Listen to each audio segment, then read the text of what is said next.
ముందు చూస్తే నుయ్యి వెనక చూస్తే గొయ్యి అన్న చందంగా ఉంది రైతుల పరిస్థితి. ఒకవైపు పంటలకు నీరు లేకపోవడం, మరోవైపు పండించిన పంటకు గిట్టుబాటు ధర లేకపోవడం, ఈ రెండు కారణాలు రైతులకు పెద్ద సమస్యగా మారాయి. పంటలు సరిగ్గా పండక 6 కాలం కష్టించిన అన్నదాత గుండె తల్లడిల్లుతోంది.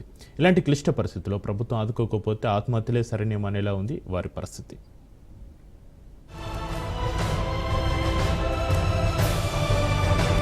5 ఏళ్లు నోట్లోకి పోవాలంటే పంటలు సమృద్ధిగా పండాలి. పెట్టుబడి ఎంత పెట్టినా పంటకు నీళ్లే ప్రధానం. ఆ నీళ్లే రైతులకు పెద్ద సమస్యగా మారుతున్నాయి. మిరప రైతులను ధరలు నట్టేట్టా ముంచాయి. కనీసం పెట్టుబడులు రాక రైతన్న తీవ్ర ఇబ్బందులకు లోనవుతున్నారు. మిరప పంట కోత కూలి చూస్తే 500 రూపాయలవుతుంది. పండిన పంట కోత కూలికే సరిపోయే దుస్థితి ఏర్పడిందని రైతులు వాపోతున్నారు.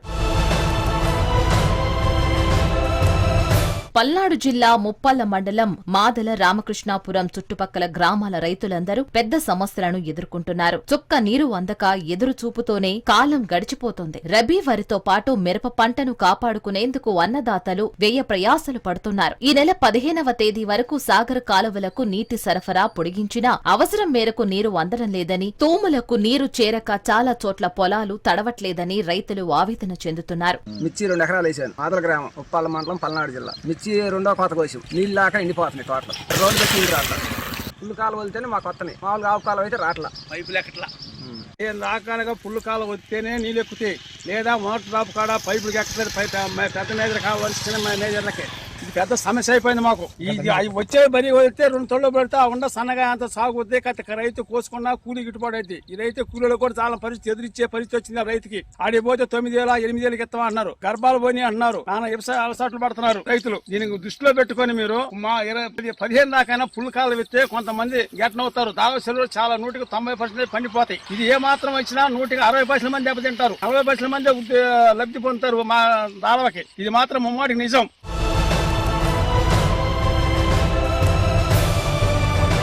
పండిన పంటను మార్కెట్కు తీసుకువెళ్లే క్వింటా 20,000 ఉన్న మిరప ప్రస్తుతం 10,000కు చేరిందని అన్నారు. రకరకాల కారణాలు చెప్పి పంటకు ధర తగ్గిస్తున్నారని వాపోతున్నారు రైతులు. అధికార పార్టీ గిట్టుబాటు ధర కోసం కేంద్రం దృష్టికి తీసుకువెళ్లినా ఫలితం శూన్యమేనంటున్నారు. మిర్చి పంటకు గిట్టుబాటు ధర కనీసం 14,000 ఉన్నా తమకు లాభం లేకపోయినా అప్పులు లేకుండా బయటపడతామని రైతులు ప్రభుత్వానికి విన్నవించుకుంటున్నారు. బాగుంది, ప్రభుత్వం అన్ని బాగానే ఉన్నాయి. ఒక రైతుకి ఒక అనుకూలంగా లేదు. రైతులు ప్రతి ఒక్కరు ఉంటారు. రైతును ఆదుకున్న వాళ్ళే గొప్ప మనిషి. గిట్టుబాటు ధర ఉంటే మినిమం 14-13 సార్లు మనం బయటకు వస్తాం. మా డబ్బు మిగల పైన అప్పుల నుంచి బయటకు వస్తాం. 14-13 ఉంటే చాలు. అంత అత్యాశగా మాకు లేదు రైతుకి. ఈ ఏడు మేము బయటకు వస్తే చాలు. అంతవరకు మా నమ్మకం. అది దయ ఉంచుకొని సీఎం గారు కానీ